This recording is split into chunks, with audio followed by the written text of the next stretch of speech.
ভক্তবৃন্দ কি, বাড়িওয়ালা কি, নিতাই গৌর কৃষ্ণ প্রেমানন্দে হরি বল হরি বল। এতক্ষণ ধরে যেটা আপনারা শুনলেন এটা হলো গৌরচন্দ্রিকা। এই গৌরচন্দ্রিকা পরিবেশন আমি না করলে যেমন কীর্তনিয়ার অপরাধ হয়, ভক্তরা যদি কীর্তনের প্রারম্ভে না শুনে ভক্তদের অপরাধ হয়। তাহলে আমরা উপরেই উভয় অপরাধ থেকে মুক্তি লাভ করলাম, কারণ গৌরচন্দ্রিকা শুনেছি, যার মধ্যে জানতে পারলাম গৌর কৃপা কি বস্তু আর ভক্তের ভক্তি কিভাবে গৌর চরণে পরিবেশন করতে হয়। আচ্ছা, এখানের মধ্যে কি এমন কেউ আছেন যে তমলুকে পাঠ ভবনে গেছেন? হাত তুলুন দেখি। কেউ জানেন না? আমাদের মধ্যে একটা কথা আছে বাঙালিদের মধ্যে, দেশের মধু আর বিদেশের মধুসূদন। আমাদের ঘরের কাছে অনেকে আছে, অনেকে আমরা জানি না, এটাই হচ্ছে ব্যাপার। যাই হোক, যদি কোনোদিন সময় হয়, যদি কোনোদিন সৌভাগ্য হয়, বৃন্দাবনে যেতে হবে না, পুরীধামে যেতে হবে না, আপনি একবার ওই স্থানটায় গিয়ে ঘুরে আসবেন যেখানে আজও কীর্তন হয়, যেখানে আজও সেই গৌরাঙ্গ মহিমা প্রকাশ হয়, গৌরাঙ্গের কথা শোনা যায়।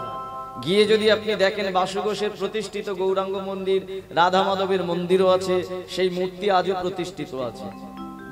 যেখানে গেলে অন্তত জানতে পারবেন, বুঝতে পারবেন যে গৌর প্রেম কি বস্তু। তাই আসুন সেই গৌর প্রেমকে শিরে ধরে আমরা এবার লীলাটি আস্বাদন করব। তবে তার আগে আমরা প্রতি বছরের মতো জানাশোনা সকলে মিলে একসাথে একটি গানের দ্বারা গৌরাঙ্গ চরণ, তার চরণে আমরা অঞ্জলি নিবেদন করে তারপরে লীলাটা আস্বাদন করব। তাহলে গাওয়া যাবে গানটা নাকি? সকলে তো গান গত বছরও গেয়েছিলেন, এই বছর আবার একটু মন প্রাণ দিয়ে সকলে মিলে গিয়ে তারপরে লীলা আস্বাদন করব। সকলে একটু করতালি দিয়ে আমার সাথে একসাথে গাইবেন। আমার গৌর এলো রে,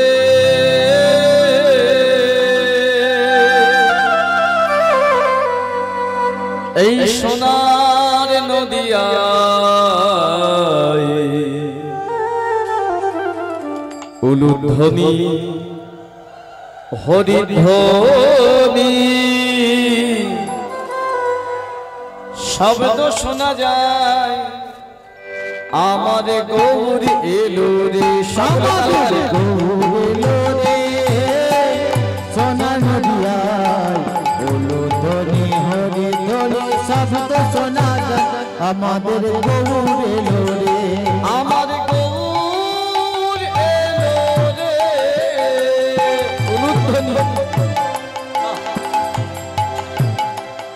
এই সোনার নদিয়ায় উলুধ্বনি হরিধ্বনি শব্দ শোনা যায়, আমার গৌর এলো রে, আমার গৌর এলো রে, ওই না সোনার নদিয়ায়, উলুধ্বনি হরিধ্বনি শব্দ শোনা যায়, আমাদের গৌর এলো রে, গৌর এলো রে, সঙ্গে নিতাই এলো রে। গান সকলে গৌর এলো রে, সঙ্গে নিতাই এলো রে, গৌর এলো রে, সঙ্গে নিতাই এলো রে, গৌর এলো রে, সঙ্গে নিতাই এলো রে।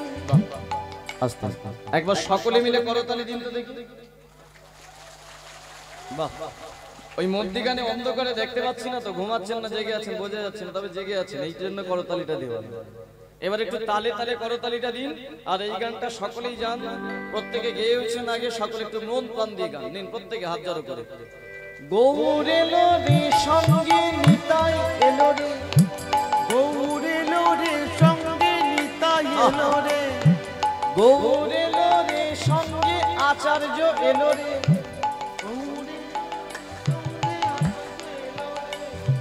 গৌর এলো রে, সঙ্গে অদ্বৈত এলো রে, গৌর এলো রে, সঙ্গে অদ্বৈত এলো রে, গৌর এলো রে, সঙ্গে শ্রীবাস এলো রে, গৌর এলো রে, সঙ্গে শিবাস এলো রে, গৌর এলো রে, সঙ্গে গদাধর এলো রে,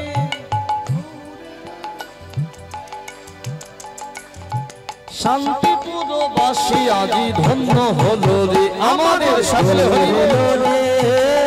সোনা নদিয়ায়, উলুধ্বনি হরিধ্বনি শব্দ শোনা যায়, আমাদের গৌর এলো রে, আমাদের গৌর এলো রে, সোনা নদিয়ায়, উলুধ্বনি হরিধ্বনি শব্দ শোনা যায়, আমাদের গৌর এলো রে। ভালো লাগছে গাইতে? মন থেকে গাইছেন সকলে? বাহ বাহ বাহ। ভালো লাগছে সত্যি। তাহলে এই যে মন থেকে গাইছেন আমার কথা শুনে, এই কীর্তনটা একটু মহাপ্রভুকে যদি আনন্দে শোনানো যায় তাহলে কেমন হয়? আরো ভালো লাগে। আর এই ভালো লাগাতে গেলে কি করতে হবে? এটা তার চরণে নিবেদন করতে হবে। নিবেদনটা কেমন ভাবে হবে না, আপনি ভগবানকে যেটা দেবেন তার প্রতি যেন আপনার না লোভ থাকে। লোভটা কেমন না, আমরা ভগবানকে যা দিই তার প্রতি আমাদের লোভ থাকে না। এই ব্যালকনিতে যারা আছে ডোন্ট ডিস্টার্ব, একদম ডিস্টার্ব না। নিচে যারা আছে শুনছে মন দিয়ে, একদম কোনো কথা না। আচ্ছা বলুন, যারা মায়েরা আছেন বাবারা আছেন, আমরা ভগবানকে যেটা দিই তার প্রতি আমাদের লোভ থাকে না থাকে না? থাকে না? সব থেকে বড় লোভী আমরা। যদি বলেন প্রমাণ কি, প্রমাণ দিচ্ছি। ধরে নিন এই যে দুর্গা পূজা গেল, এই দুর্গা পূজার অষ্টমীতে মায়েরা যারা পূজা দিয়েছিলেন, যে পাত্রে করে পূজা দিয়েছিলেন ওর সাথে আর একটা জিনিস আপনারা দিলেন কি না, কমিটির দাদারা যেখানে বসে থাকেন প্যান্ডেলে, ওখানে একটা সাদা ছোট কাগজ নিয়ে তাতে বাড়ির কারো মঙ্গল কামনার জন্য নাম লিখে দেয়। দিই না প্রত্যেকটা ডালার মধ্যে, বাক্সের মধ্যে দিই না? এই নামটা কেন লিখে দিই? মঙ্গল কামনা করার জন্য।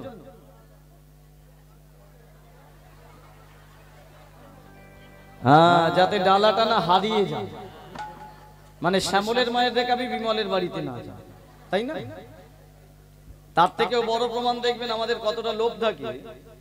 যদি ধরে নিন ভোর ওই বিকেল 4টের সময় অষ্টমীর পুজো শেষ হবে, মায়েরা কি করে 12টার সময় থেকে, এই কাকা একবার পুজোটা নিয়ে আয়।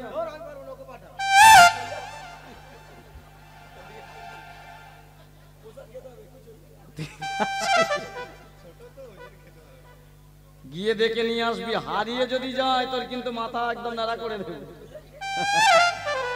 এই ভক্তমণ্ডলী, মা দুর্গা মনে মনে ভাবে, আরে একটু আগে অঞ্জলি দিয়ে আমার কাছে বললি না, ধনং দেই যশং দেই বিষং দেই, আমায় ধন দাও যশ দাও বিষয় দাও, কিন্তু আমি তোকে দেবো কি করে? আমায় এইটুকু প্রসাদ দিয়ে তার প্রতি তোর এত লোভ, কত আর দাম হবে, তাই না? এতে মা দুর্গা নেয় না বা কোনো দেবদেবী নেয় না, কিন্তু নিতে পারে যদি আপনি মন থেকে ভগবানের চরণে দিতে পারেন। সেই মন থেকে দিতে গেলে কিভাবে দিতে হবে? যেমন রামকৃষ্ণদেব দিত, তাই না?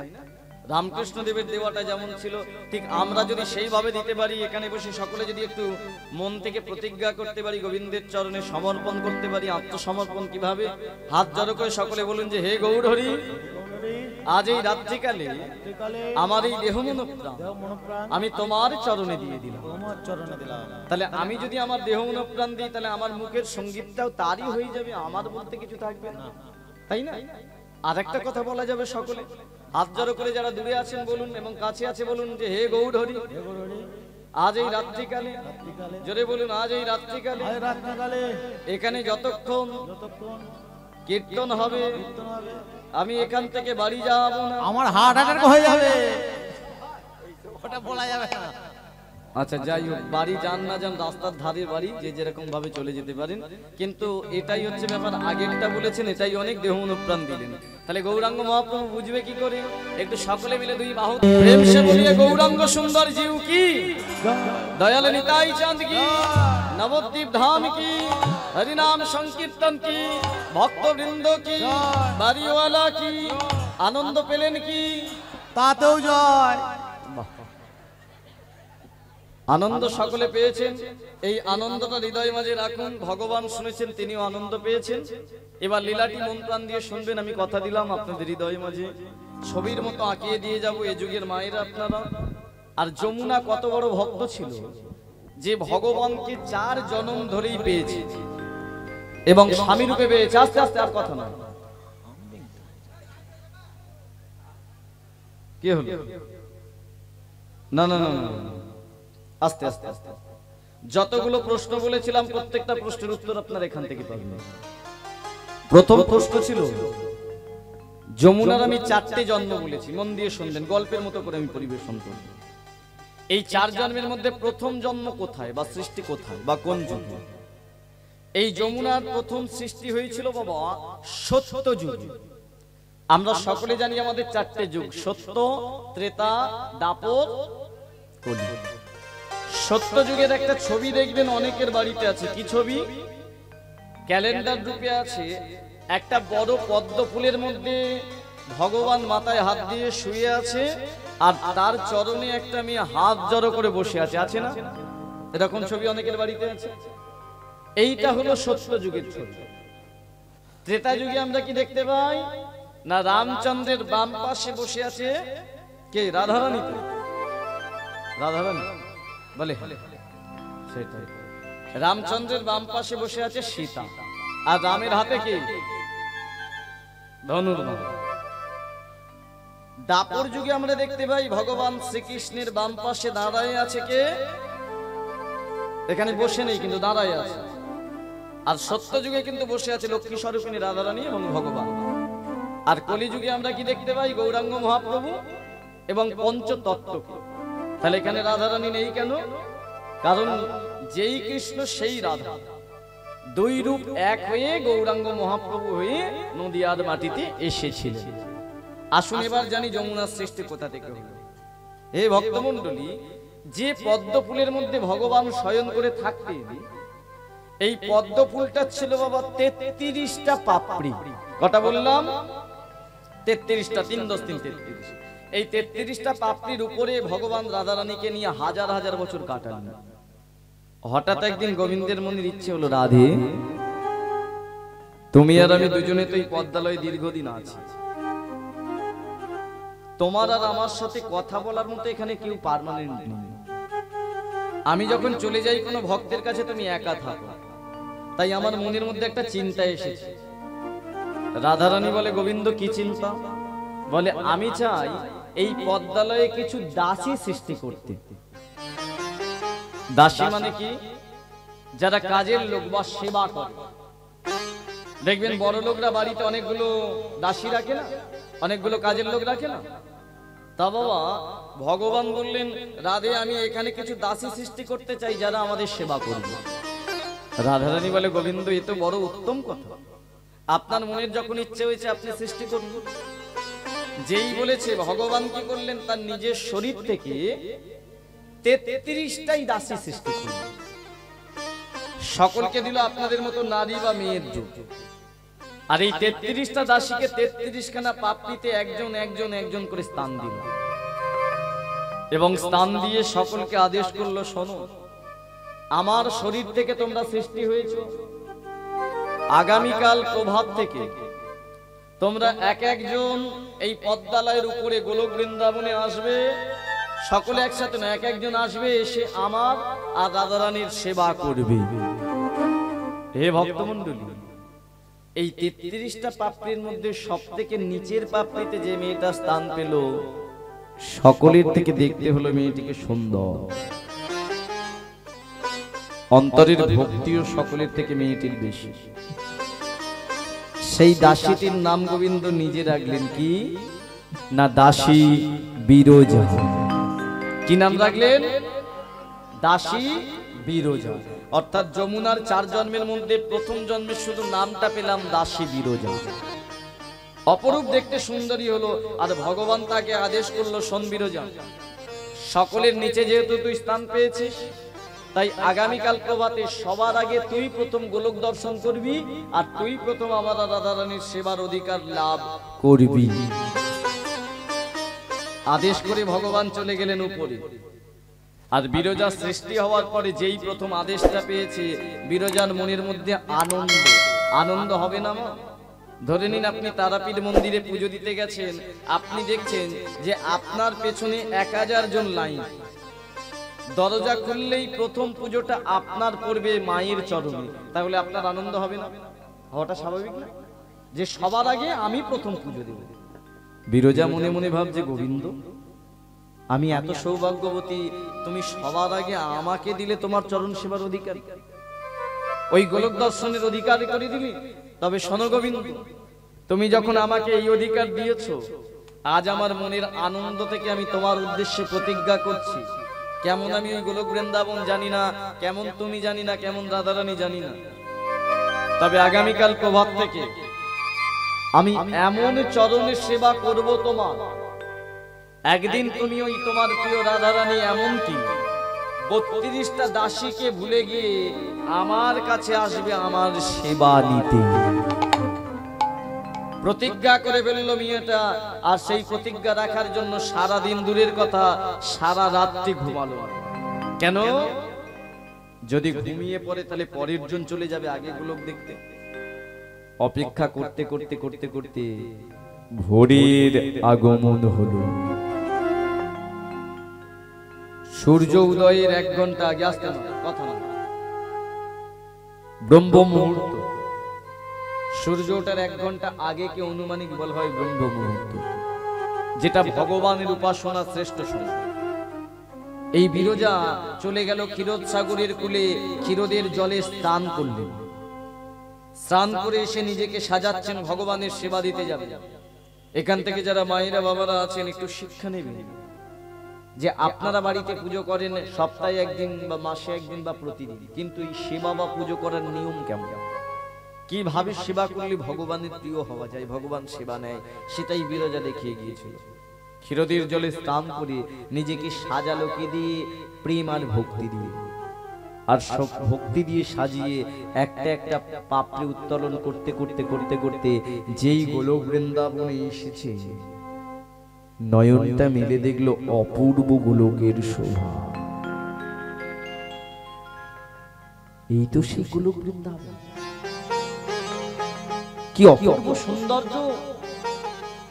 নয়নটা মেলে অদূরে দেখলো দাদা ওই পদ্ম ফুলের মধ্যস্থলে শয়ন করে আছে এক অপূর্ব জ্যোতি সম্পন্ন মানুষ। এটাই কি সেই ভগবান?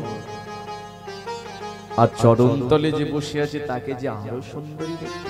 না না না না না, এখনই গিয়ে আমি ওর চরণ ধরবো না, আগে দূর থেকে আমি স্তুতি শুরু করব, নিজেকে তৈরি করব, পুজোর দেওয়ার সেবা দেওয়ার অধিকারী করব, তারপরে গোবিন্দ চরণে যাব।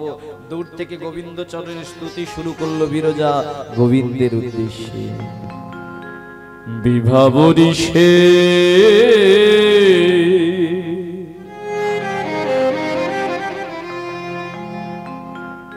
আলোক প্রবেশ,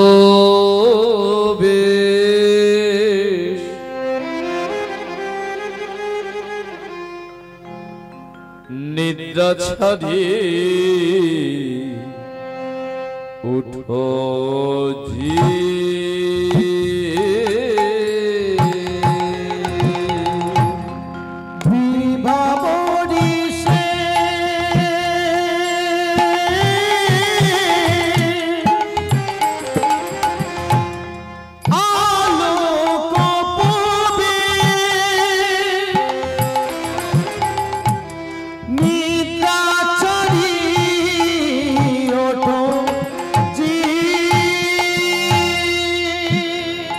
বিভাবরিষে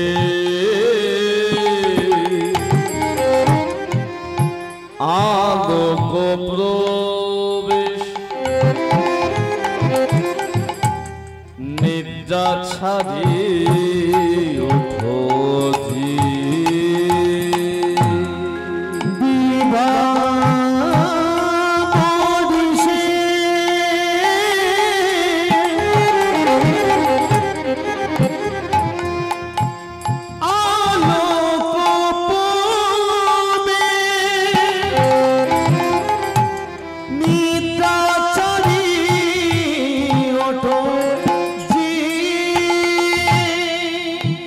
বলো হরি হরি মুকুন্দ মুরারে, বলো হরি হরি মুকুন্দ মুরারে, তোমরা বলো হরি হরি। যতটুকু শুনবেন একটু বুঝে শুনুন যে কি শুনছেন। যে পদাবলীটা আমি গাইছি এটা আমি না, বিরজা গাইছে। কোথায়? গোলক বৃন্দাবনে গিয়ে। এই পদাবলী থেকে কি শিক্ষা নেব? দুটো লাইন আমি গাইলাম, দুটো লাইনে মানে আগে বুঝুন। সে প্রথমেই গিয়ে গোবিন্দের চরণ স্পর্শ করলো, দূর থেকে গাইতে শুরু করলো, বিভাবরী শেষ আলোক প্রবেশ, নিদ্রা ছাড়ি উঠো জি। বিভাবরী শব্দের অর্থ কি? বিভোর থেকে এসেছে বিবাহ। বিভোর মানে কি আসতে কেউ অমনস করবেন। এখানে যতজন আছি আমরা সকলেই বিভোর হয়ে আছি। কিসে বিভোর হয়ে আছে? এখন বর্তমানে আমরা কীর্তন শোনাই বিভোর হয়ে আছি।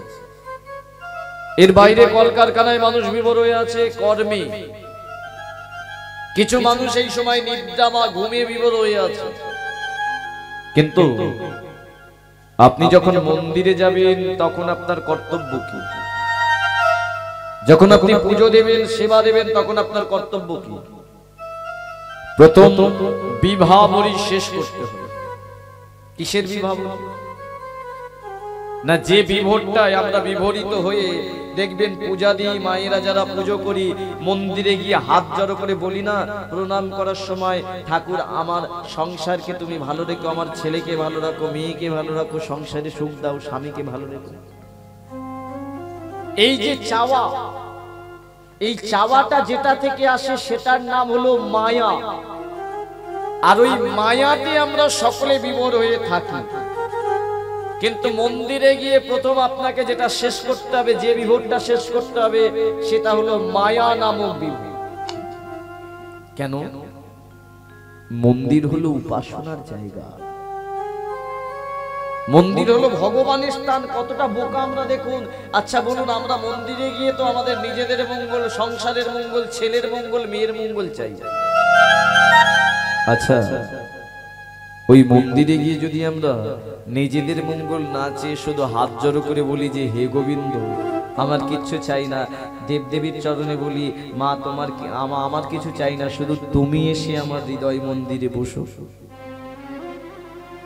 শুধু তুমি এসে আমার ঘরের মধ্যে বসো।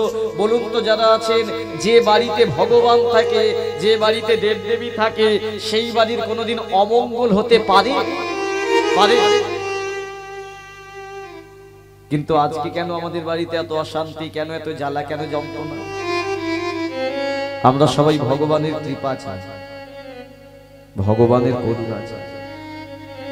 কৃপা করুণা কেন চাই? আমরা মায়াতে বিভোর হয়ে আছি। আমরা সংসারটাকে বেশি ভালোবাসি, ছেলে মেয়েকে ভালোবাসি, বাসুম। কিন্তু মন্দিরে গিয়ে সংসারের জন্য চাইতে হবে না, ভগবানকে চান না। ভগবানকে যদি চাইতে পারেন, ভগবান যদি আপনার ঘরে থাকে, তাহলে তো বাড়ির সকলের রক্ষাকর্তা তিনি একাই হবে। কিন্তু না চাওয়ার কারণ হলো ওই যে মায়া। তার জন্যই বললো বিবাহবরী শেষ, বিভোরটাকে শেষ করতে হবে। আলোর প্রবেশ ঘটবে যদি মায়া নামক বিভোর শেষ করে মন্দিরে যেতে পারে। আলোর কাজ কি? অন্ধকারকে দূর করা। আজকে আলো জ্বলছে বলে এখানে সকলকে দেখতে পাচ্ছি, কাল নিভে গেলে অন্ধকার হয়ে যাবে। আমাদের হৃদয়ে অন্ধকার হয়ে আছে। কাম, ক্রোধ, লোভ, মদ, মোহ, আশ্চর্যতে যদি জ্ঞানের আলো, ভক্তির আলো, প্রেমের আলো, শ্রদ্ধার আলো, বৈরাগ্যের আলো জ্বালাতে পারেন, তাহলে দেখবেন আপনি ভগবানের চরণে গিয়ে আর সংসারের মঙ্গল চাইছেন। এই জেলার এই ছেলে তো বেশি দূরে বাড়ি, এর পাশের জেলার ছেলে একটা ছোট্ট মাটির মন্দির করে মাটির মূর্তির সামনে একটা মাটির থালায় খাবার নিয়ে বলতো, সেও তো পূজা করতো, সেও তো নিবেদন করতো, মা খানা রে, এই মা খানা রে। হে ভক্তমণ্ডলী, বারবার বলার পরেও যখন খেত না, গলাটা জড়িয়ে ধরত, মা খাবি নে? তুই তো আমার মা, তুই তো খাস আগে, আমি জানি, এই মা খানা। তখন যখন খাচ্ছে না, এবার কি করলো ছেলেটি? বলে উঠল, মা তুই যদি না আমার হাতে প্রসাদ খাস, তুই মাটির মূর্তি হলেও আমি জানি তুই কথা বলিস, দেখবি তোর সামনে কি করব। পাশে ছিল খড়গ, খড়গটা নিয়ে বলে উঠল, দেখ যদি না খাস আমি তোর সামনেই আমার গলা কেটে ফেলে দেব। সঙ্গে সঙ্গে মাটির মূর্তি থেকে বলে উঠল, রাম এসেছিস মা, আমি জানতাম তুই আসবি, তুই যে জগৎ জননী, তুই যে সকলের মা, আমি তো এই জন্য তোর কাছে নিজেকে সব সঁপে দিয়েছি। বলুন তো ছেলেটিকে? রামকৃষ্ণ পরমহংস নামের আগে বসানো হয়েছে কেন? হংস তিন প্রকার হয় এই জগতে। একটা দেখবেন পাতি হাঁস, আমরা বাড়িতে চাষ করি, যে নোংরা অনেক কিছু খায়, এর উপরে একটা হাঁস, তার নাম হলো রাজহাঁস, যে একমাত্র ওই জল আর দুধ পাইল করে দিলে দুধটা খেয়ে নিতে পারে, বিশেষ ক্ষমতা। আর তার উপরে হলো পরবংশ, যে এই জগতে কোথায় দেবদেবী ভগবান আছে নিজে থেকে খুঁজে নিতে পারে, যেটা একমাত্র রামকৃষ্ণ দেব খুঁজেছিল। তাই তো তার নামের আগে পরবংশ বসলো। নিতাই গৌর হরি বল, হরি বল। ভাবতে আমাদের অবাক লাগে, এই কলিযুগেই তো রামকৃষ্ণ দেবের হাতের প্রসাদ মা কালী খেলেন, কিন্তু তার থেকে তো আমরা আড়ম্বর করে পূজা করি, কিন্তু আমাদের হাতের খাই না। তার থেকে দামি প্রসাদ দিই, দামি মন্দির করেছি, দামি রকম কিছু করে দিই, কিন্তু কেন খাই না? কারণ নিবেদনটা হয় না। সেই যে নিবেদন, আজকের নিবেদনের মধ্যে অনেক তফাৎ। বিরজা নিবেদন কেমন ভাবে করছে? দূর থেকে গোবিন্দ চরণে বলছে, হে গোবিন্দ বলো হরি হরি, মুকুন্দ মুরারি,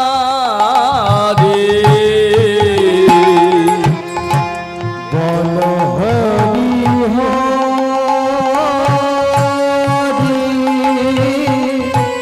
মুকুন্দ মুরারি, রামকৃষ্ণ হয় ও দিগ্রে,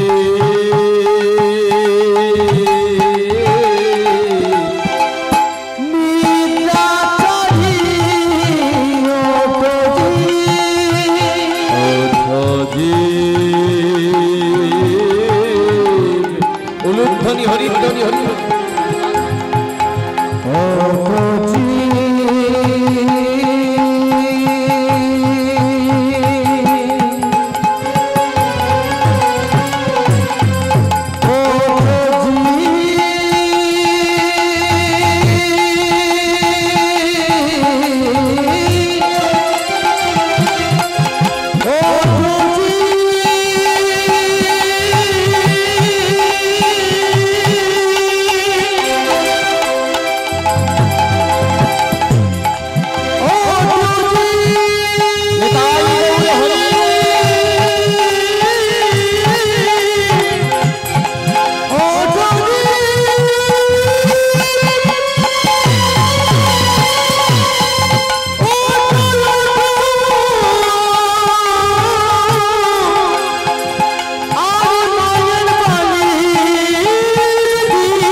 বিরজা,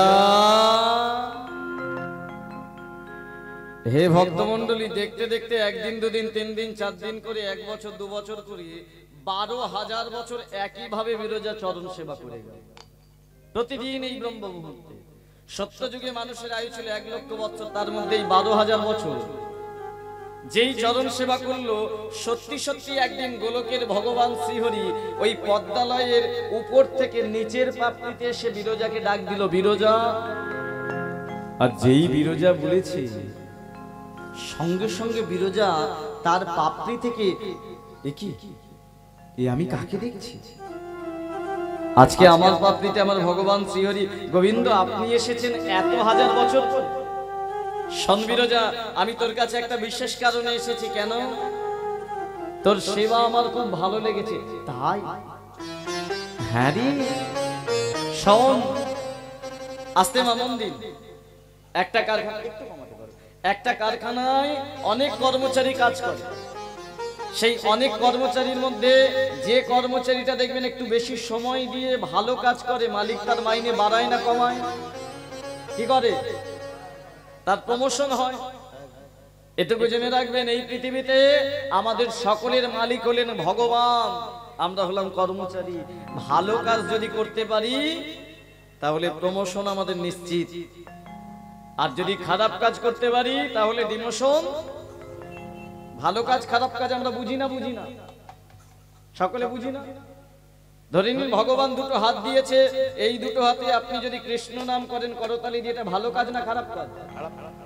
আর এই দুটো হাত দিয়ে শুধু যদি ফেয়ার লাভলি মেখে যান সারা জনম, ওটাও ভালো কাজ, ফর্সা হবে। ওটাও ভালো কাজ, ফর্সা হবে। বাহ, পরজন্মে ফর্সা করেই পাঠাবে। হরি বল হরি বল।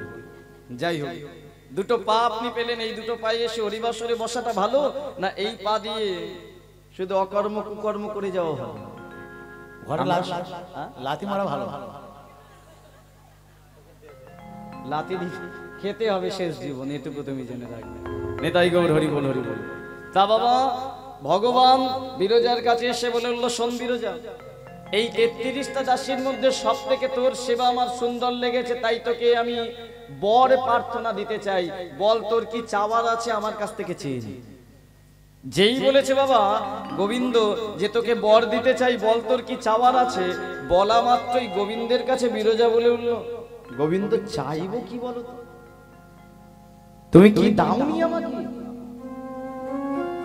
সবই তো দিয়েছো, সর্বশ্রেষ্ঠ মানব জন্ম দিয়েছো, গোলকে আমায় প্রথম তোমার চরণ সেবার অধিকার দিয়েছো, গোলক দর্শনের অধিকার দিয়েছো, আর কি চাওয়ার থাকতে পারে? গোবিন্দ বলছে, হ্যাঁ রে, তোর কিচ্ছু চাওয়ার নেই? বলে না, আমার তো কিছু চাওয়ার নেই। আস্তে মায়েরা বাবারা যারা এখানে বসে আছেন বলুন তো, এখানে যদি ভগবান এসে দাঁড়িয়ে আপনাদের বলে যে কার কি চাওয়ার আছে, কি চাইবেন? কি গো ও মা, যদি ভগবান আপনাদের এসে বলে যে কার কি চাওয়ার আছে চেয়ে নাও, কি চাইবেন? বলে ভাবতেই আমাদের সময় লেগে যাবে, তাই না? মানুষের চাওয়া এত, এই যে ঠান্ডা হাওয়া, গরম হলে ভগবানের কাছে বলে ভগবান একটু ঠান্ডা দিতে পারো না, আবার বেশি ঠান্ডা পড়লে ভগবান গরম দিতে পারো না। আমাদের চাহিদা কেমন একটু ছোট্ট করে বলি। এই কলিযুগে এক অন্ধ বুড়িমা ছিল, চোখে দেখতে পায় না। তার একটা ছেলে ছিল বাবা, প্যারালাইসিস, চলতে পারে। প্যারালাইসিস ছেলে এমন একটা মেয়েকে বিয়ে করেছে, বন্দা, বাচ্চা কাচ্চা হয়, সংসারে শুধু অভাব আর অভাব। তা অন্ধ বুড়িমা দেখলো এই অভাব একমাত্র দূর করতে পারে ভগবান, যার কেউ নেই তার ভগবান আছে। তা অন্ধ বুড়িমা কেঁদে কেঁদে প্রতিদিন মন্দিরে গিয়ে মাথা ঢুকে ঢুকে ডাকতো, ঠাকুর একবার দেখা দাও, একবার দেখা দাও, একবার দেখা দাও। তো হঠাৎ একদিন ভগবান মন্দিরে এসে বলল, ও বুড়িমা। বলো। যেই বলেছে ও বুড়িমা, অন্ধ বুড়ি বলে, কে তুমি? বলে যাকে ডাকছো সেই। তুমি ভগবান? বলে হ্যাঁ। ঠাকুর তুমি এসেছো? বলে আমায় ডাকলে আমি আসি, কিন্তু বলো তো কিসের জন্য ডাকছো? যেই বলেছে কিসের জন্য ডাকছো, বুড়িমা বলে ঠাকুর একটাই কারণ। বলে কি? আমাকে একটা বর দিতে হবে।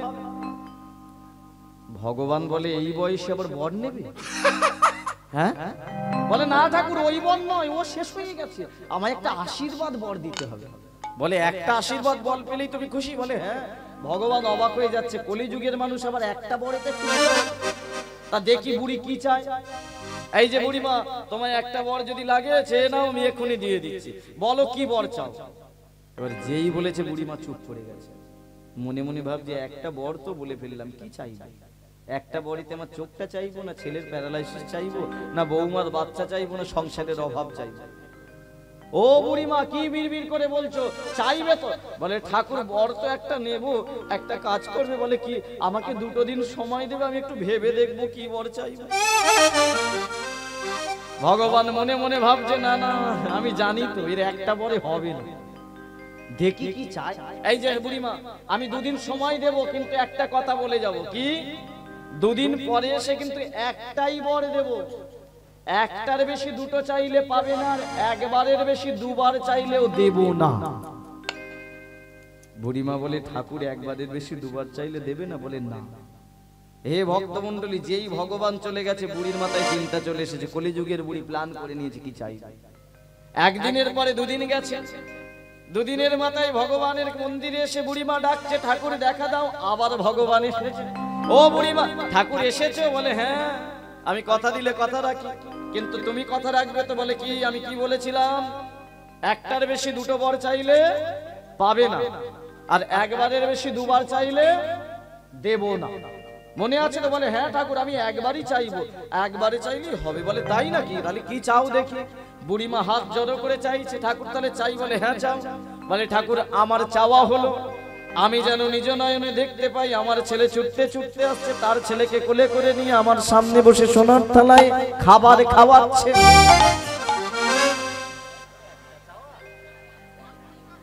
ভগবান বলে এটা তোমার একটা চাওয়া? বলে কেন ঠাকুর? তুমি তো নিজেই বলেছো একটার বেশি দুটো চাইলে দেবে না, আর একবারের বেশি দুবার চাইলে পাবো না। আমি তো একবারই চেয়েছি, আমি তো দুবার চাই না, যা চাইবার একবারই চেয়ে নিয়েছি। ভগবান বলে কত বুদ্ধি! কতগুলো চাইলো মা একবারে? তিনটে, চারটে। প্রথম চাইলো কি? নিজ নয়নে দেখতে পাই, মানে অন্ধ চোখ ভালো। দ্বিতীয় কি?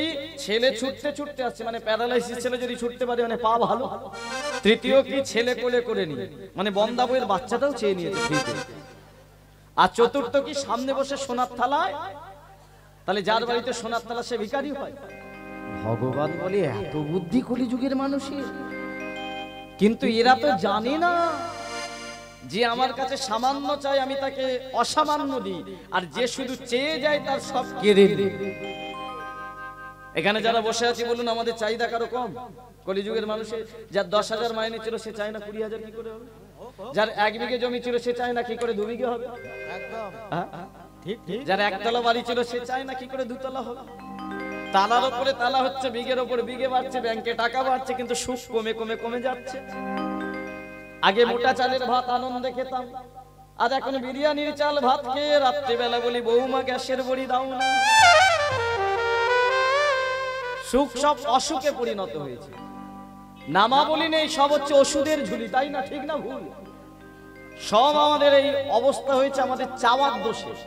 যেটা চাওয়ার সেটা আমরা চাই না। কিন্তু বিরজাকে ভগবান বলছে এই বিরজা, এত করে বলছি তুই কিছু চাইবি না? যেই বলেছে বিরজা বলে তাহলে গোবিন্দ আমায় একটা জিনিস দাও। বলে কি জানো গোবিন্দ? ওই গোলকের মাঝে গিয়ে না যেই তোমার চরণে বসে একটু সেবা করি, পিছনের একটা দাসী এসে বলে এই বিরজা তুই সরে যা, তোর সময় শেষ হয়ে গেছে, এবার আমার পালা। জানো তোমার চরণ থেকে আসতে না আমার খুব কষ্ট হয়। বলে তাই নাকি? তাহলে তো চাওয়া কি? গোবিন্দ তুমি যদি দিতে চাও আমাকে একটা দিন দাও। আরে একটা দিন নিয়ে কি করবি?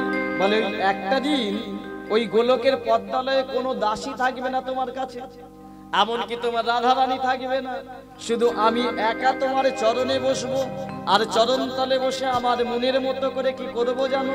আমি তোমার চরণ সেবা করিব, নিতাই গৌর সেবা করিব, আমি তোমার চরণ সেবা করিব, আমি তোমার চরণ সেবা করিব। বলে আমার মনের মতন করে আমি তোমার চরণ সেবা করিব। অবাক হয়ে গেছে গোবিন্দ, এই কি চাইছে মেয়েটি? অবাক হওয়ার মতো নয়। আমরা 12 মিনিট দেখে 12 ধরনের চাই, কিন্তু এ কেমন ভক্ত যে 12,000 বছর আমার চরণে সেবা করে আমার কাছ থেকে চাইছে একটা দিন, আবার সেই দিনটা অন্য কিছু নয়, আমার চরণ সেবা করবে। না না, এমন ভক্তকে তো নিরাশ করলে হবে না, পরীক্ষা করে দেখতে হবে। এই বিরজা তুই আমার চরণ চাস? বলে হ্যাঁ। শোন, তোর চাওয়াটাতে আমি এত খুশি হয়েছি, সেই খুশিতে আমি তোকে বর দিচ্ছি, একদিনের জন্য এই গোলকের মাঝে তুই শুধু আমার চরণ সেবা করতে পারবি তাই নয়, একদিনের জন্য তুই আমাকে স্বামী রূপে লাভ করবি। আর স্বামী রূপে লাভ করে আমার চরণ সেবা করবি। যেই বলেছে বিরজা বলে গোবিন্দ, আমি তো চেয়েছিলাম একদিনের জন্য চরণ সেবা করতে, আর তুমি আমাকে বলে দিলে আমি তোমার স্ত্রী হয়ে তোমাকে স্বামী রূপে পাবো। বলে হ্যাঁ। যেই বলেছে এবার বিরজা বলে গোবিন্দ কবে হবে আমার সেই দিন? কবে হবে আমি তোমাকে স্বামী রূপে পাবো, একদিনের জন্য চরণ সেবা করো? বলে এই ধরো বর দিয়েছি বলে কি এক্ষুনি বলতে হবে কবে হবে? ওই দিকটা তো ম্যানেজ করতে হবে। কোন দিক? না ওই পদ্মালয়ে যে গোবিন্দের বাম পাশে বসে থাকে কে?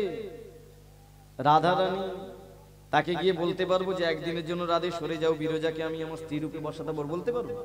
এখানে কোনো বাবা আছেন বলতে পারবেন আপনি আপনার স্ত্রীকে যে একদিনের জন্য তুমি সংসার ছেড়ে দাও, আমি একটা নতুন বউ নিয়ে আসবো? বলে মেরে বালি চাপা দিয়ে দেব স্বামীকে, ঠিক না? সব ভাগ দেওয়া যায় কিন্তু বলে বইয়ের ভাগ দেওয়া যায় না, স্বামীর ভাগ। সব ভাগ দেওয়া যায় কিন্তু স্বামীর ভাগ দেওয়া যায় না। এই বিরোজা শোন, তোকে যখন কথা দিয়েছি তোর আমি স্বামী হব, চরণ তুই আমার পাবি, তবে অপেক্ষা কর, আমি একদিন না একদিন ডাকবো। হে ভক্তমণ্ডলী, বিরোজাকে অপেক্ষা করিয়ে গোবিন্দ আমার চলে গেলেন কোথায়? ওই পদ্মালয়ের উপরে। মনে মনে ভাবছে উপায় কি? এই উপায় তো একটা আছে। আমার রাধারানী তো এক একদিন আমার নাম করতে করতে ক্ষীরদের কুলে যায়, আর ওই ক্ষীরোদ সাগরের তীরে গিয়ে আমার ভজনা করতে করতে সারাদিন কেটে যায়, এই গোলকে আসে না। আমি অপেক্ষায় তাকে, যেদিন রাধারানী গোলক থেকে যাবে অদূরে, আমি সেই দিন বিরজাকে ডেকে নেব। তা সত্যি সত্যি দেখতে দেখতে একদিন রাধারানী গোবিন্দকে বলছি, গোবিন্দ আজকে আমি একটু ক্ষীরদের কুলে গিয়ে আপনার ভজনা করব। গোবিন্দ বলে, তো এই অপেক্ষায় ছিলাম। যেই গেছে বাবা, সঙ্গে সঙ্গে গোবিন্দ মনে মনে ভাবলো আজকে এই বিরজাকে আমি পরীক্ষা করব, তবে এখানে নয়, বাই চান্স যদি রাধারানী চলে আসে। তাই কি করলেন? গোলক থেকে অদূরে বিরজাকে তার প্রেমিক রূপে পাওয়া, প্রেমিকা রূপে পাওয়ার জন্য, পরীক্ষা করার জন্য একটা রাস মন্দির তৈরি করলেন, নিজ হাতে পরীক্ষা করার জন্য। কেমন সেই রাস মন্দির? বৈষ্ণব কবি কলম দিলেন, আহা মনোহর সমন্দির রতনে মন্ডিত, মনোহর সুমন্দির রতন মন্ডিত, মনোহর সুমন্দির রতন মন্ডিত। আবার 12 দিকে 12 বার দেখি সুশোভিত, ওই না 12 দিকে 12 বার দেখি সুশোভিত। দেখো 12 দিকে 12 বার দেখি সুশোভিত, ওই না 12 দিকে 12 বার দেখি সুশোভিত। ভগবান আজ প্রেম করবে কেমন না? যেই রাধারানী চলে গেছে একটা দূরে মন্দির সাজাচ্ছে, ভাবুন এটাই সেই মন্দির। কেমন না? মন্দিরটা সাজালো মনোহর সুমন্দির রত্নে মণ্ডিত। মনোহর মানে মনকে হরণ করার মতো, রত্ন মানে মূল্যবান ধাতু, তার মধ্যে সোনা দিয়ে তিনি মন্দির তৈরি করলেন। কেন? এটুকু জেনে রাখবেন, এ জগতে ভগবান প্রেম করলে হয় লীলা, আর আমরা প্রেম করলে হয় জ্বালা। ঠিকই বলেছে। ভগবান প্রেম করলে কেন লীলা? দেখুন, ভগবান যে মন্দিরটা সাজালেন, সেই মন্দিরটা তিনি সোনা দিয়ে সাজালেন, আর অজস্র সোনার অলংকার রাখলেন। কেন? বিরজাকে পরীক্ষা করার জন্য। কি পরীক্ষা? ভগবান জানেন যে প্রত্যেকটা নারী জাতির দুটো জিনিসের প্রতি লোভ বেশি থাকে। আপনারা যারা আছেন সকলের কিসের প্রতি বলুন? বলে সোনার আমদানি শাড়ি। আমদানি বলে কোন শাড়ি আছে? বিয়ে কর, বিয়ে কর। জামদানি শাড়ি, জামদানি, তাই? যাই হোক, জামদানি বড় কথা নয়, প্রত্যেকটা নারী জাতির সোনা শাড়ির প্রতি লোভ বেশি, তাই না? ভগবান ভাবলো আমি সোনার মন্দির তৈরি করে চারিদিকে অলংকার রাখবো। বিরজা যদি এসে এত সোনার অলংকার দেখে আমায় ভুলে যায়, সোনা পরে বসে থাকে, তাহলে জানবো আমার থেকে সোনার প্রতি প্রেম ওর বেশি। আর বলবো তুই সোনা নিয়ে দূর হ, আমি বেঁচে গেলাম, কারণ আমি তো বর দিয়ে এখন ফেঁসে আছি। ধরেন যে স্বামী দ্বিতীয় স্ত্রীর সাথে প্রেম করে, তার বউ বাপের বাড়ি গেছে, মনে মনে ভয় পাবে না? যদি চলে আসে কি হবে? যদি চলে আসে, গোবিন্দ মনে মনে ভাবছে কি হবে আমার গতি? না না না। কিন্তু যদি মেয়েটা সোনা ছেড়ে আমাকেই প্রকৃত ভালোবাসে, তার জন্য মন্দিরটার 12টা দরজা করলো। কেন? প্রেম করলে সহযোগিতা করে বন্ধুরা। ভগবান নিজের শরীর থেকে 12টা বন্ধু তৈরি করলো। কারা? শ্রীদাম, সুদাম, দাম, বসুদাম। বৃন্দাবনে যে 12টা সখা, সব সত্য যুগে সৃষ্টি। 12টা সখাকে 12টা দ্বারে রেখে বলে, ওই তোকে আমি সৃষ্টি করলাম আমার ললাট থেকে, তোর নাম দিলাম শ্রীদাম, প্রধান দ্বারে থাকবে। কাজ কি জানিস তোর? আজকে আমি বিরজার সাথে একটু প্রেম করবো, তুই দাড়ি রূপে থাকবি। যদি রাধারানী জানতে পেরে চলে আসে, কোনোভাবে এই ভিতরে প্রবেশ করতে দিবি না আমার অনুমতি ছাড়া। সারা দুনিয়া কারবানি চলছে, টাকা পয়সা দাও। ঘুষ দিতে হবে? আচ্ছা শোন, তোকে ঘুষ দেব, আমি কথা দিলাম এই সত্য যুগে লীলা করছি, এরপরে তেতা, তারপরে দাপর যুগ, বৃন্দাবন বলে একটা জায়গা হবে, ওখানে আমি যাব, আর তোদের এই 12 জনকে ওই বৃন্দাবনে আমার প্রধান সখা করব। রাধার থেকে তোদের ভালোবাসবো বেশি, যত লীলা করব তোদের নিয়ে, গোষ্ঠের মাটিতে যাব, ফল খাওয়াবো। আর কিছু চাস? তাহলে ওই দাঁড়ে গিয়ে দাঁড়িয়ে যা, আবার খুঁজলো কেন? যা যা যা, কথা দিলাম আমি অনেক জায়গায় তোদের নিয়ে যাব। এবার 12টা দাঁড়িতে রেখে দিলেন, 12টা দাঁড়ে, ভিতরটা গোবিন্দ সাজাচ্ছে কেমন? নানা পুষ্প উপবনে প্রফুল্ল উদ্যান, হরি হরি বল। নানা পুষ্প উপবনে প্রফুল্ল উদ্যান, নানা পুষ্প উপবনে প্রফুল্ল উদ্যান। আবার সদরিপু মলয়ে বিহার পঞ্চবার, ওই না সদরিপু মলয়ে বিহার পঞ্চবার। দেখো সদরিপু মলয়ে বিহার পঞ্চবার, ওই না সদরিপু মলয়ে বিহার পঞ্চবার। তাই আজ সাজাইলো রে, সাজাইলো রে, সাজাইলো রে, মোহনের মতো করে সাজাইলো রে, এই রাস কেলি করবে বলে সাজাইলো রে। দেখো বিরজারে লাগি মুখে হরি হরি হরি বলে, বিরজারে লাগি মুখে হরি হরি হরি, বিরজারে লাগি মুখে হরি হরি হরি, বিরজারে লাগি মুখে হরি হরি হরি। ওই না সাজাইলো রে, সাজাইলো রে, সাজাইলো রে। সুন্দর করে ভগবান রাস মন্ত্র সাজিয়ে ভাবলো না না সেফটি আছে, 12টা দাঁড়িয়ে আছে, এবার বিরজাকে ডাকা যেতে পারে। বিরজা নিচের প্রাপ্তিতে অপেক্ষা করছে, হঠাৎ ডাকলেন ভগবান, এই বিরজা। একই কে যেন আমায় ডাকে, এই বিরজা শোন, তোকে কথা দিয়েছিলাম তুই একদিনের জন্য আমার স্ত্রী হবি, আমার চরণ সেবা করবি। হ্যাঁ গোবিন্দ, এই সেই দিন চলে এসেছে, আয় তোর জন্য মন্দির তৈরি করেছে, চলে আস। যেই বলেছে, বিরজার কাছে লটারি পাওয়ার মতো ব্যাপার না, ভগবানকে স্বামী রূপে পাবে, চারটিখানি কথা। হ্যাঁ, কোন ইয়ং মেয়েকে যদি দেব বা জিদ বলে যে আমি তোমায় বিয়ে করব, লটারি পাও না? হ্যাঁ, দেব আমার স্বামী হবে, জিত আমার স্বামী হবে, হ্যাঁ ওটা এখনকার, ঠিক আছে এখনকার, মানে লটারি পাওয়ার মতো ব্যাপার। বিরজা মনে মনে ভাবছে, গোবিন্দ তুমি আমার স্বামী হবে, আমাকে তুমি এই আশীর্বাদ যখন করেছো, তবে মন্দিরে যাব তোমার চরণ সেবা করার আগে আমিও তোমায় কিছু দেব। তুমি তো আমার জন্য অনেক কিছু করছো, আমি কিছু করতে পারবো না, একটা জিনিস তো করতে পারি, মুখে তোমার নাম করতে করতে যাব, যে নাম শুনেই তুমি আমাকে আরো ভালোবাসবে। তাই বিরজা নিচে থেকে কৃষ্ণ নাম করতে করতে চলেছি, চলুন আমরাও যাই। কৃষ্ণ কৃষ্ণ তুমি দয়ালু কৃষ্ণ, প্রেমময় তুমি শ্রী কৃষ্ণ। চলেছে বিরজা, কৃষ্ণ কৃষ্ণ তুমি দয়ালু কৃষ্ণ, প্রেমময়ী তুমি শ্রী কৃষ্ণ। কৃষ্ণ কৃষ্ণ তুমি দয়ালু কৃষ্ণ, প্রেমময় তুমি শ্রী কৃষ্ণ। ও কৃষ্ণ কৃষ্ণ তুমি দয়ালু কৃষ্ণ, প্রেমময়ী তুমি শ্রী কৃষ্ণ।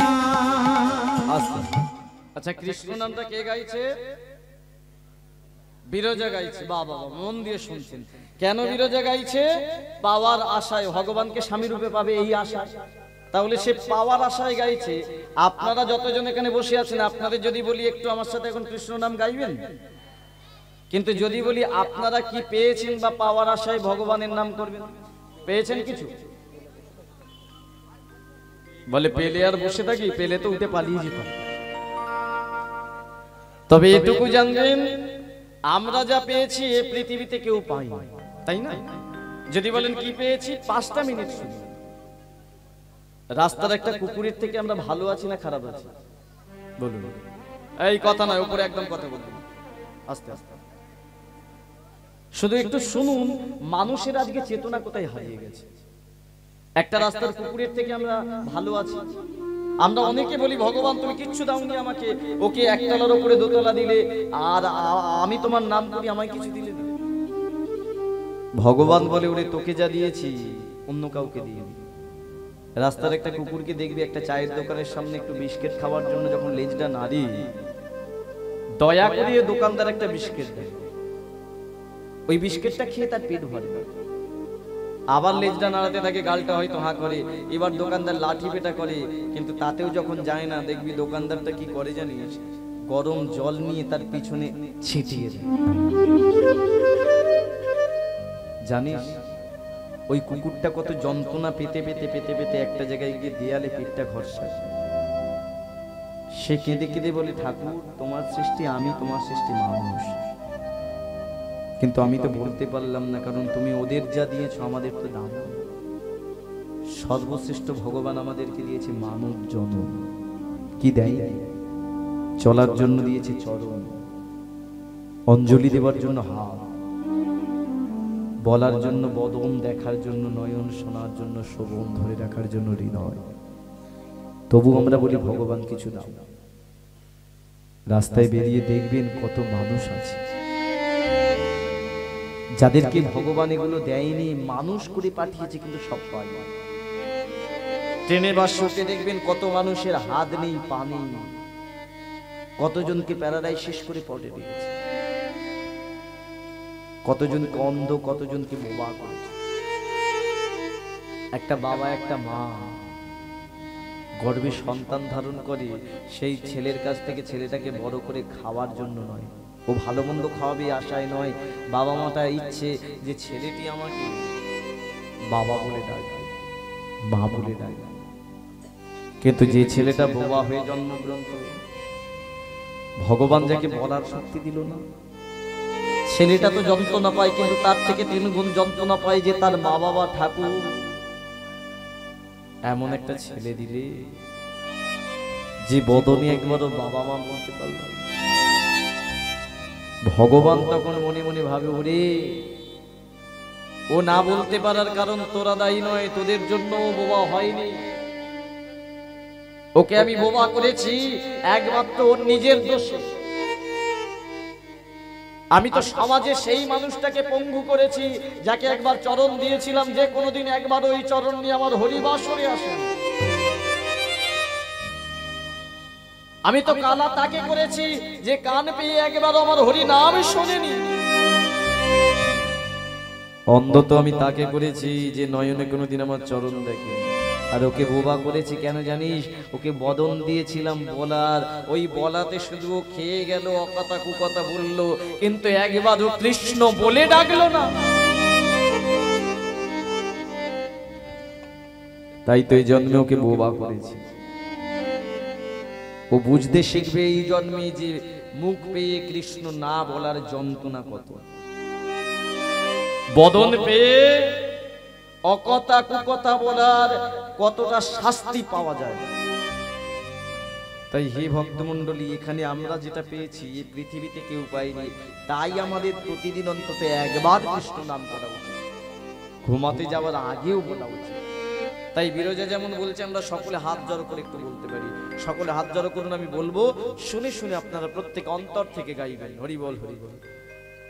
হরে কৃষ্ণ হরে কৃষ্ণ হরে কৃষ্ণ হরে কৃষ্ণ কৃষ্ণ কৃষ্ণ কৃষ্ণ কৃষ্ণ হরে হরে হরে হরে। একটু জোরে বলবেন।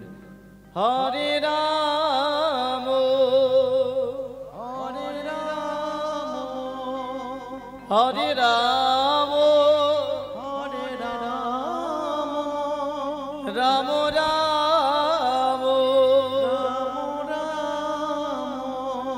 হরে হরে। মন ভরিয়ে দিলেন। একটু তালে তালে সকলে মিলে বলবো একসাথে বিরজার মতো। প্রত্যেকে হাত জড়ো করুন, আমার সাথে গাইবেন। হরে কৃষ্ণ কৃষ্ণ কৃষ্ণ হরে হরে, হরে রাম রাম রাম হরে হরে হরে কৃষ্ণ কৃষ্ণ কৃষ্ণ হরে হরে হরে রাম রাম রাম হরে হরে হরে কৃষ্ণ কৃষ্ণ কৃষ্ণ হরে হরে হরে রাম রাম হরে হরে। একটু দুই বাহু তুলে বলা যাক দেখি প্রত্যেকে, যতজন আছেন পেছনে সামনে সকলে, জানি না আর এই হাত পাবো কিনা, এ বদন পাবো কিনা, এ শ্রবণ পাবো কিনা, সকলে তুলেছেন। আমি গাইব, শুনে শুনে বলবেন হরে কৃষ্ণ হরে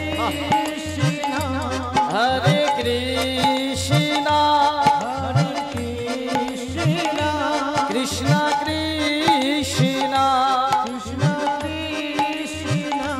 হরে হরে হরে রাম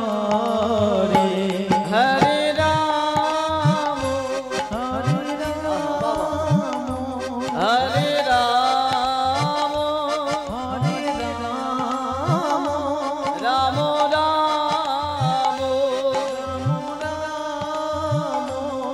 হরে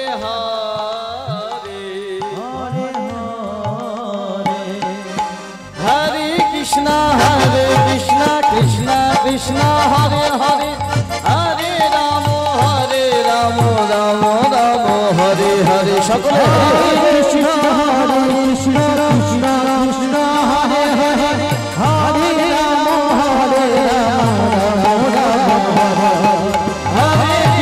হরে কৃষ্ণ কৃষ্ণ কৃষ্ণ হরে হরে হরে রাম রাম রাম হরে হরে হরে কৃষ্ণ কৃষ্ণ কৃষ্ণ কৃষ্ণ হরে হরে হরে রাম এটাই গৌর হরি হরি। হরে কৃষ্ণ কৃষ্ণ কৃষ্ণ কৃষ্ণ হরে হরে রাম রাম হরে হরে। আনন্দ পেলেন? বলে যা কষ্ট দিলে যেন হাত দুটো কনকন করে খসে গেল, কিন্তু যেখানে বাঘের ভয় সেখানে সন্ধে একজনের জীবনে হলো কার, যে বিরজা এত সুন্দর কৃষ্ণ নাম করতে করতে গোবিন্দের মন্দিরে প্রবেশ করেছে, আর গোবিন্দ যার ভয়ে 12টা দাঁড়িয়ে রেখেছে, সেই ক্ষীরোদের কুলে সেই রাধারানী সব জানতে পেরে গেছে। কি ব্যাপার? এই যে এতটা বেলা হলো, অন্যদিনে আমার গোবিন্দ 7-8 বার ফোন করে, আজকে একটা মিস কল তো দিল না। কোথায় গেল আমার গোবিন্দ? ফোন ছিল না তখন? তাহলে অন্তর ইন্দ্রিয়, আচ্ছা যাই হোক, রাধারানী অন্তর ইন্দ্রিয় দেখছে যে তার গোবিন্দ কোথায়, আর যেই দেখছে যে তার গোবিন্দ একটা মন্দির সাজিয়ে বিরজা নামক এক দাসীর সাথে প্রেম করছে, এটা দেখার পরে রাধারানীর রাগ হবে না আনন্দ হবে? সঙ্গে সঙ্গে ক্রোধে ক্রোধান্বিত হলো, গোবিন্দ তুমি শেষে কিনা ছি ছি ছি ছি ওই একটা দাসীর সাথে প্রেম করছো, আর তার জন্য মন্দির সাজিয়েছো, আর সেই জন্য তুমি এতটা বেলা হলো আমার কাছে আসলে না। না না না না, তোমার দোষ নয়, আমি জানি, ওই মোহিনী জানে, ওই দাসীটি আমি দেখেছি, আমি এক্ষুনি যাবো এখান থেকে গিয়ে, আর ওই মন্দিরের মধ্যে প্রবেশ করে ওই দাসীকে অভিশাপ দিয়ে শেষ করবো। ক্ষীরোদের কুল হতে কাঁদতে কাঁদতে রাধা রানী ছুটতে ছুটতে চলেছে গোলকের মন্দিরের মধ্যে। কাঁদিতে কাঁদিতে রাধে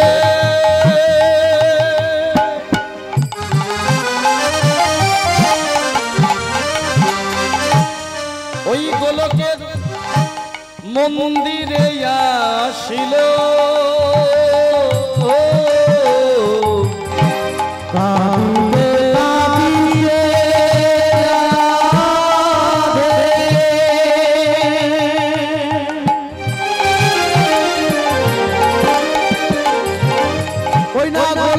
মন্দিরে আসিল,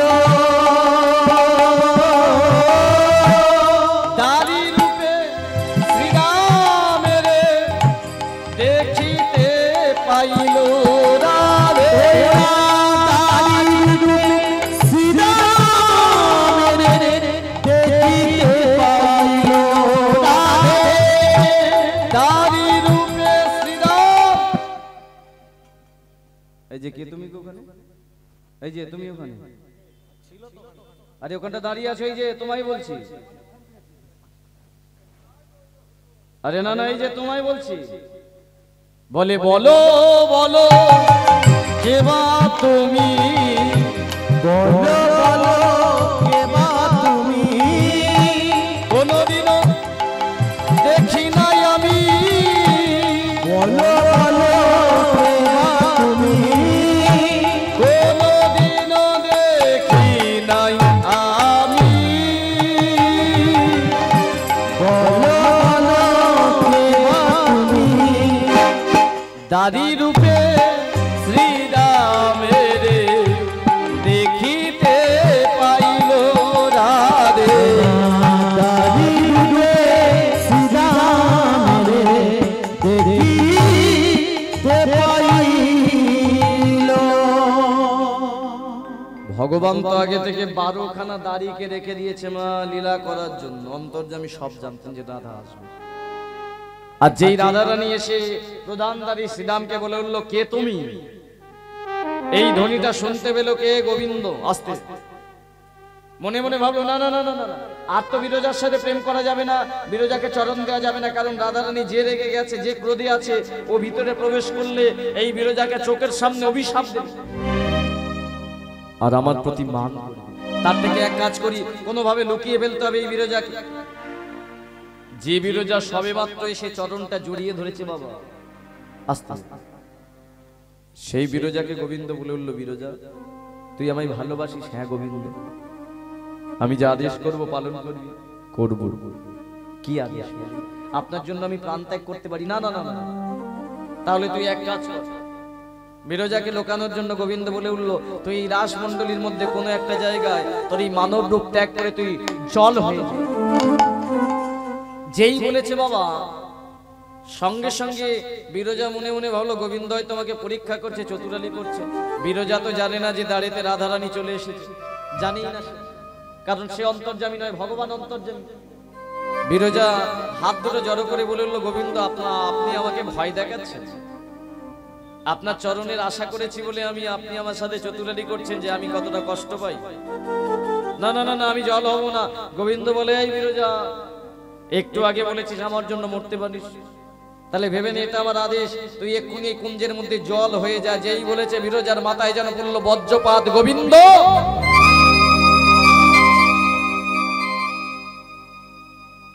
এই মন্দির কি আমি তৈরি করেছি? এখানে কি আমি আমার নিজের ইচ্ছায় এসেছি? আমি কি আপনার কাছ থেকে বর চেয়েছিলাম?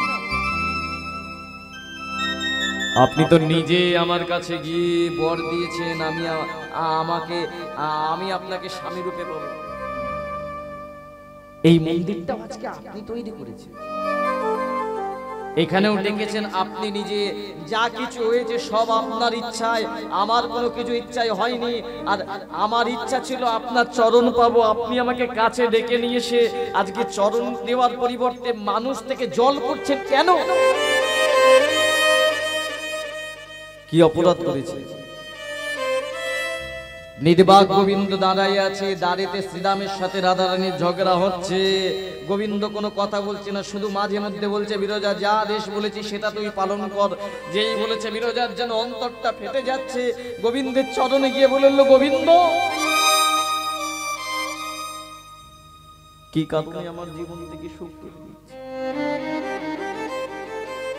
আমি যে সব হারাতে চলেছি, এই আশা তো আমি করিনি, কিন্তু এতে তো আমার কোনো দোষ নেই। চরণ দুটো জড়িয়ে ধরে বলে উঠল, শোনো গোবিন্দ, সুখ যদি দিয়েছিলে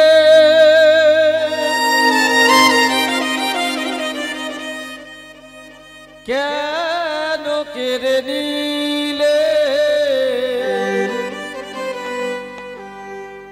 মিথ্যে ভালোবাসা আমারি কাদালে। সুখ যদি দিয়েছিলে কেন কেড়ে নিলে? মিথ্যে ভালোবাসা আমারি কাদালে। সুখ যদি দিয়েছিলে কেন কেড়ে নিলে মিথ্যে ভালোবাসায় আমারে কাঁদালে সুখী যদি দিয়েছিলে কেন ফিরিলে মিথ্যে ভালোবাসা আমারে কাঁদালে ভেঙে দিলি ঘর করলে যা যাব ভেঙে দিলি ঘর করলে যা যাব ভেঙে দিলি ঘর করলে যা যাব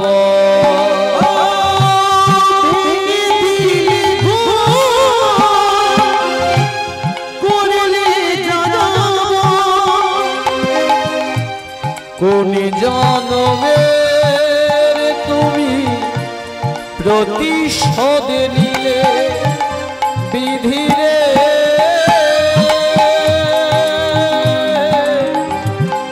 ও বিধিরে ও বিধিরে ও বিধিরে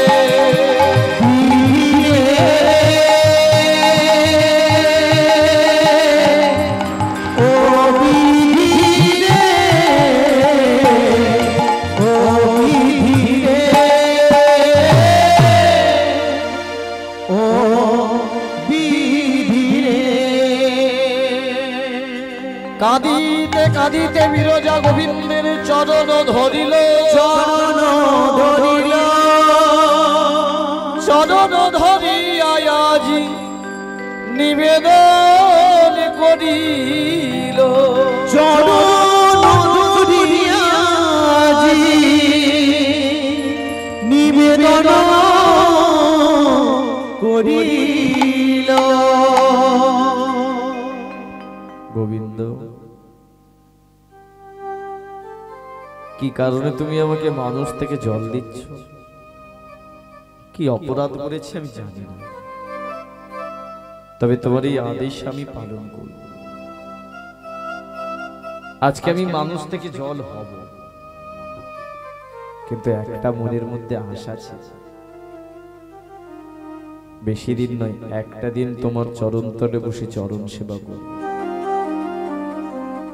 সেই আশায় আমি এতদিন বুক বেঁধেছি, কিন্তু তুমি আমাকে চরণ থেকে সরিয়ে দিয়ে জল করছো। করো, তুমি তো সব পারো, তুমি তো সবার রক্ষাকর্তা, তুমি তো সবার মন জয় করো, তুমি তো সবার জন্য তুমি তো ভক্তির মনোবাঞ্ছা পূরণ। আমি শুধু তোমার কাছে একটা চাই, বেশি দিন নয়, আমাকে একটা দিন কোনো না কোনো জন্মে শুধু মানুষ করো আমাকে, যে মানুষ জন্মে একটা দিন তোমার চরণ তলের দাসী করো, আমি শুধু চরণে সেবা করব।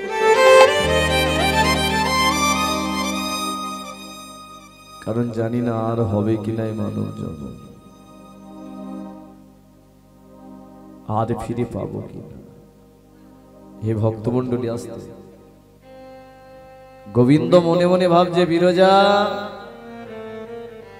তুই জানিস না তোকে আমি কেন জলরূপ দিয়েছি, কারণ আমি যে ভগবান, তুই ভক্ত, তোকে যদি না জলরূপ দিই রাধারানী এসে যে অভিশাপ দেবে, আর সেই অভিশাপ চোখের সামনে আমার দেখতে যে কষ্ট হবে, এটা আপাত দৃষ্টিতে ভগবান দেখাচ্ছে, লীলা জীব শিক্ষা বাবা। ভগবান প্রেম করলে কেন লীলা? ভগবান এত সহজে বলে দিলেন বিরজাকে যে আমার তুই স্ত্রী হবি, আমি তোকে চরণ দেব, কিন্তু ভগবান জগৎ মা যে বোঝাতে চাইলেন এই লীলার মাধ্যমে যে ভগবানের চরণ এত সহজে পাওয়া যায় না, ভগবানের চরণে আশা করলে তাকে কষ্ট পেতে হয়। কষ্ট যদি না সহ্য করতে পারো সহজেই ভগবানের চরণ পাওয়া যায় না। যারা কীর্তন শোনেন বলুন তো, এমন কোন ভক্ত আছে যে সহজেই ভগবানকে পেয়েছে? প্রহ্লাদের কথা ভাবো, পেয়েছিল সহজে? কত কষ্ট সহ্য করতে হয়েছে। তার বাবা হিরণ্যকশিপু পাহাড় থেকে ফেলে দিল, হাতির পদতলে ফেললো, বিষ খাওয়ালো, আগুনে পোড়ালো। তারপরে তো প্রহ্লাদ পেয়েছিল ভগবানের চরণ নরসিংহ রূপে। সুধাম্নের কথা ভাবো, তপ্ত তৈলের মধ্যে যখন দেহটা পুড়ছে সুধাম্নি, সেই পুরার যে যন্ত্রণাটা কত সে তো অনুভব করেছে, কিন্তু তারপরে কৃষ্ণ পেয়েছে। ধ্রুবর কথা ভাবো, ছেড়ে দিন ওদের কথা, এই কলিযুগের কথা ভাবো, ওই মানুষটার কথা যে কৃষ্ণ নাম করতো বলে একদিন দুদিন তিন দিন নয়, 22টা বাজারে 22টা দিন বেতের আঘাত সহ্য করতে হয়েছে। কে বলুন তো? যারা কীর্তন শোনেন আস্তে আস্তে কথা, অনেক ভক্ত সমাগম, একজন করে কথা বললে অনেক কথা হবে, কিন্তু কীর্তনের মাধুর্য তো এটা শুনতে হবে, কিছু শুনে বাড়ি যেতে হবে, কিছু নিতে হবে কানে। 3 ঘন্টা এখানে বসে কীর্তন শুনলে ভগবানকে পাওয়া যায় না, পথ তৈরি হতে পারে। এখানে যতজন এসেছেন সকলের উদ্দেশ্য একটাই, কীর্তন শোনা, কারোর সাথে কথা বলা। কেউ যদি কথা বলে তাকে চুপ করা, যে যা করছে দেখে। এত ভক্ত সমাগমে হতে পারে কল্যাণ। কষ্ট কি জিনিস সে কলিযুগে দেখিয়ে গেল, অন্য যুগে তো আমরা দেখি না। জবর হরিদাস কষ্ট কিভাবে পেল? অপরাধ করে ফেলেছিল পূর্ব জন্মে ভগবান শ্রীকৃষ্ণের গাভী হরণ, সেই জন্য ভগবান বলেছিল হরিদাস অন্য কেউ নয়, ব্রহ্মা ছিল, পরজন্মে তুমি যবনের ঘরে জন্মগ্রহণ করবে, তাই না? বাংলাদেশে জন্মগ্রহণ করলো মুসলিম ঘরে, কিন্তু জন্মগ্রহণের আগে সে বলেছিল প্রভু কলিযুগে আমি যবনের ঘরে জন্মগ্রহণ করব, কিন্তু মুক্তির উপায় কি? ভগবান বলেছিল একমাত্র কৃষ্ণ নাম। কৃষ্ণ নাম করলে তুমি মুক্তি পাবে। তাই প্রভু তাহলে আমি আজীবন কৃষ্ণ নাম করে যাব, যতদিন দেহে প্রাণ থাকবে। তাই করতে পারবে? করেছিল। আর সেই কৃষ্ণ নাম করার জন্য তাকে কি করলো? কাজীর দরবারে বিচারেতেও তার কৃষ্ণ নাম থামাতে পারলো না। অবশেষে কি হলো? 22টা বাজারে বেতের আঘাত। ভাবতে পারছেন আপনাকে আমাকে যদি 10টা ঘামারে কি যন্ত্রণা হবে? 22টা দিন 22টা বাজারে দাঁড়িয়ে গাছের মধ্যে বেঁধে একের পর এক প্রহার করছে, একের পর এক আঘাত করছে, কিন্তু শত আঘাতেও সে কৃষ্ণ বলা ছাড়ল। যারা মারছিল তারা বলে কি আছে হারিস তোর শরীরে, জানি না ভাই, কিন্তু তুই যদি না মরিস আমাদের যে মেরে ফেলবে, তোর আমার মৃত্যু ছাড়। তাহলে এক কাজ কর, আমার এই দেহটাকে ফেলে দে না ওই গঙ্গার জলে, বলবি মারা গেছে। তাই 22টা দিন এত যন্ত্রণা সহ্য করার পরেও দেহটা যখন ফেলে দেওয়া হলো, যে দেহের হাড়ের মধ্যে ক্ষমতা নেই, চলার ক্ষমতা নেই, গঙ্গার জলে ভাসছে কৃষ্ণ কৃষ্ণ বলে। নদী আর মাটিতে চৈতন্য মহাপ্রভু মনে মনে ভাবছে, হরিদাস তুমি হারেস নাম নিয়ে আছো, তুমি আমার জন্য এত কষ্ট সহ্য করছো, এবার যে তোমাকে আমার চরণে ঠাঁই দিতেই হবে। গঙ্গার জলে যখন ভাসতে ভাসতে বাংলাদেশ থেকে যখন আসছে বাবা এই নদিয়ার শ্রীরাম নবদ্বীপের ঘাটে, এদিকে আচার্যদেবকে চৈতন্য মহাপ্রভু বলে উঠল, আচার্যদেব একবার গিয়ে দেখুন না, কি যেন আমার নাম গাইছে শুনতে পাচ্ছি কানে, ওই গঙ্গার জলে একটা ভেসে আসছে না দেহ। আচার্যদেব গিয়ে দেখতে পাচ্ছে ওই আচার্যদেব দাঁড়িয়ে আছে, শুনতে পাচ্ছে দূর থেকে কি যেন গাইছে, কৃষ্ণ কৃষ্ণ কৃষ্ণ হে কৃষ্ণ কৃষ্ণ কৃষ্ণ হে কৃষ্ণ কৃষ্ণ কৃষ্ণ হে কৃষ্ণ কৃষ্ণ কৃষ্ণ হে কৃষ্ণ কৃষ্ণ কৃষ্ণ হে কৃষ্ণ কৃষ্ণ কৃষ্ণ হে কৃষ্ণ কৃষ্ণ কৃষ্ণ হে। ওরে কে তুই? কৃষ্ণ কৃষ্ণ কৃষ্ণ হে কৃষ্ণ কৃষ্ণ কৃষ্ণ হে